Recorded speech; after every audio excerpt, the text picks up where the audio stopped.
Good evening बच्चों। आप लोग कैसे हैं? आप लोगों की तैयारी तो बहुत अच्छी चल रही होगी। आज मैं वीवीआई क्वेश्चन सब्जेक्ट बायोलॉजी का स्टार्ट करते हैं। तो फर्स्ट क्वेश्चन है,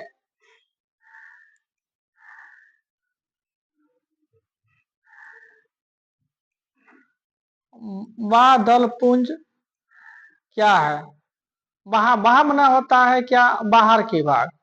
तो फूलों में यह पत्तों का बादल होता है। फूल में यह पत्तों का क्या होता है? बाहरी दल होता है। यह सामान्यतः हरे होते हैं। पत्तियों के जो भाग होते हैं किसी होती हरे होते हैं तथा फूल के अंदर वाले भागों की रक्षा करते हैं। इन्हें हरी पत्तियां भी कहते हैं। फूलों में यह पत्ता का दलपुंज होता है। यह सामान्यतः हरे होते हैं तथा फूल के अंदर वाले भागों की रक्षा करते हैं। इन्हें हरी पत्तियां भी कहते हैं।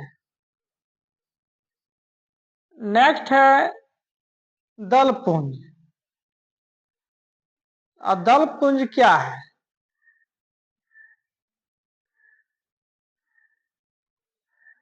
आप लोगों का दलपुंज के बारे में बताता हूं।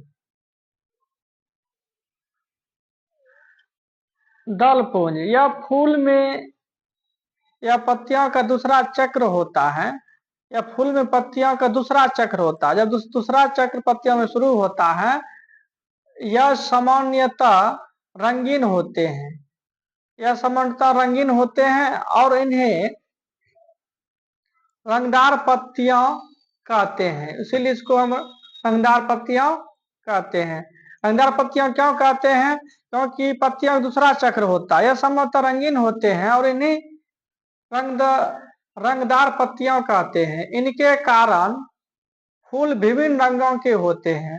इन्हीं के कारण से फूल कैसी होती हैं? विभिन्न रंग के होते हैं। यह कीटों को आकर्षित करती हैं। परागण में सहायता करती हैं। कीटों को आकर्षित अपने क्या करते हैं? जो कीट आते हैं इसके पास अपने और आकर्षित कर लेते हैं। यह परागण में सहायता करती हैं। उन्हीं को हम दलपुंज कहते हैं। तो नेक्स्ट है पुंकेसर। यहाँ छूट गया है सुगार। पुंकेसर यह फूल का नर जनन भाग होता है।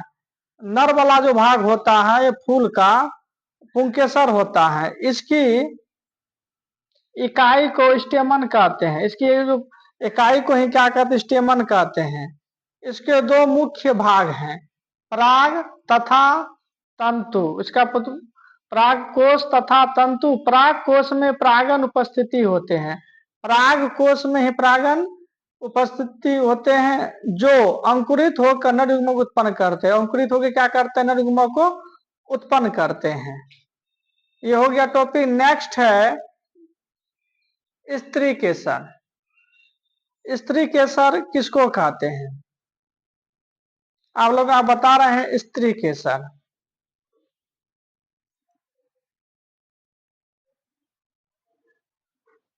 स्त्री केसर यह फूल का मादा जनन अंग है। यह फूल का मादा जनन अंग है। इसकी प्रत्येक इकाई को कार्पल कहते हैं। जिसका प्रत्येक जितना भी इकाई होता है प्रत्येक इकाई को हम कार्पल कहते हैं। यह फूल का सबसे अंदर वाला भाग होता है। इसके निम्नलिखित 3 भाग होते हैं। अब नेक्स्ट में इसके बारे में आप लोगों को हम बताएंगे। अब स्टार्ट करते हैं। पुष्प के भागों का सचित्र वर्णन कीजिए। इंपोर्टेंट है क्लास 10th के लिए भी और 12th के लिए। तो आप लोगों को अभी हम बताते हैं पुष्प के भाग कौन कौन से होते हैं। वेरी वेरी इंपॉर्टेंट ये क्वेश्चन है। पुष्प के 4 भाग होते हैं। जो पुष्प होते हैं इसके 4 भाग होते हैं। फर्स्ट में होता है बादल पुंज, दूसरा पुमंग या पुंकेसर कहते हैं, दूसरा हो गया दलपुंज, चौथा है जयंग या स्त्री केसर। जयंग को ही दूसरा शब्द स्त्री केसर कहते हैं।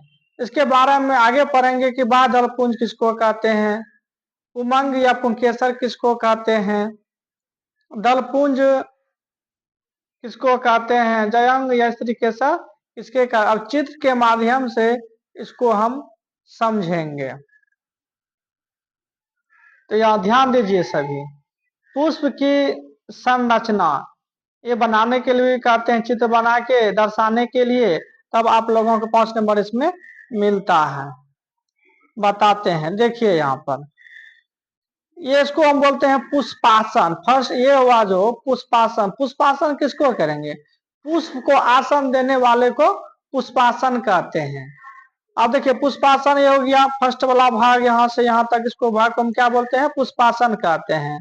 ये जो लंबी जैसी है इसको हम क्या बोलते हैं? पुष्प वृंत कहते हैं। यहीं पर जो फूल का जो है, यहीं पर इसका क्या हुआ? अंडाशय बनता है, यही हुआ अंडाशय इसका। ये जो पंखुड़ी निकला यहाँ पर, यहाँ इसको हम क्या बोलते हैं? बाहरी जल, जो बता रहे थे बाहरी जल पुंज क्या, ये हुआ बाहरी जल पुंज हुआ।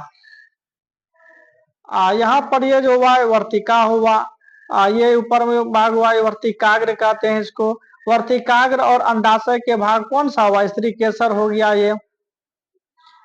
और इधर देखो यहाँ पर, यहाँ से यहाँ तक इसको बोलते हैं परागकोश कहते हैं।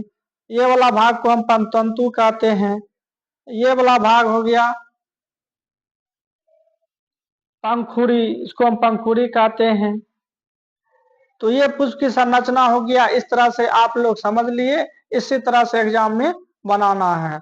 अगर आप इसको लिखना चाहते हैं तो, या स्क्रीनशॉट लेना चाहते हैं तो ले सकते हैं। अब नेक्स्ट क्वेश्चन हम पढ़ेंगे, ये भी 10th 12th दोनों के लिए है। अब नेक्स्ट क्वेश्चन आप लोगों की भी 10th और 12th दोनों के लिए है।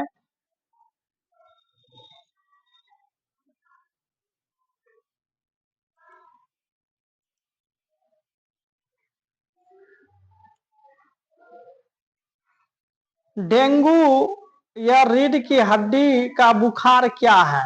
डेंगू जब होता है तो इसकी हड्डी का, इसके शरीर में बुखार जो आता है, ये क्या है, इसके बारे में पूछ रहे हैं। तो यह रोग डेंगू विषाणु से होता है। वैसे डेंगू जो होता है किसके कारण से होता है? विषाणु से होता है। और संक्रमण है जो, यह रोग एंडीज मच्छरों के काटने से होता है। जो एंडीज मच्छर होते हैं, हमारा एंडीज मच्छर, उसी के काटने से होता है, डेंगू होता है। इसका लक्षण क्या क्या होता है? लक्षण के बारे में जानते हैं। यह एक खतरनाक रोग है। इस रोग के लक्षण के उच्च बुखार, गंभीर सर दर्द, नेत्रों के पीछे दर्द, भूख न लगना, उल्टी जैसा होना आदि, ये सब हुआ लक्षण डेंगू का। डेंगू संक्रमण किससे होता है? डेंगू होता कैसे हमारे शरीर में? यह रोग एंडीज मच्छरों के काटने से होता है। लक्षण इसका क्या है? लक्षण में आता है, इसका मुख्य रूप से हम याद रखेंगे कि उच्च बुखार, मतलब ज्यादा बुखार हो जाता है, 100 डिग्री से ऊपर होता है। गंभीर सर दर्द, बहुत गंभीर रूप से सर दर्द करता है। नेत्रों के पीछे दर्द होता है। भूख न लगना, इसमें भूख भी नहीं लगता है। उल्टी जैसा होना आदि। यही हुआ डेंगू या रीढ़ की हड्डी का बुखार क्या है। अब जो ना ये डेंगू के जांच और बचाव एवं रोकथाम। अब जो ना ये डेंगू के जांच कैसे कैसे होता है? इलिसा, इंजाइम लिंकेड इम्यूनो सोर्बेंट ऐसे है, ऐसे पीसीआर पॉलीमरेज चैन रिएक्शन। अब बचाव एवं रोकथाम कैसे करेंगे? मच्छर से जो हम कैसे बचेंगे कटने से? मच्छर के प्रजनन की जगह को नष्ट कर देना चाहिए। मच्छर के प्रजनन की जगह को नष्ट कर देना चाहिए। मच्छर जब प्रजनन करता है, प्रजनन न होता अपने ही जैसे संख्या को बढ़ाना। अंधेरे एवं नम जगहों पर कीटनाशक का उपयोग करना चाहिए। जहाँ अंधेरा जो रहता है या नमी जहाँ रहता है, इस जगह कीटनाशक का उपयोग करना, जो कीट को मारने वाले छिड़का होता है, करना चाहिए। और दरवाजे खिड़कियों पर जाली का उपयोग करना चाहिए, ताकि हम लोगों की से मच्छर से हम लोग बच सके। तो ये बचाव एवं रोकथाम, फिर से एक बार रिपीट कर देते हैं। मच्छर के प्रजनन की जगह को नष्ट कर देना चाहिए। अंधेरे एवं नम जगहों पर कीटनाशक का उपयोग करना चाहिए। दरवाजे खिड़कियां पर जाली का उपयोग करना चाहिए। ये सब बचाव और रोकथाम, इस तरह से आप पॉइंट बाय पॉइंट लिख दीजिएगा तो आप लोग आसानी से नंबर आप लोगों को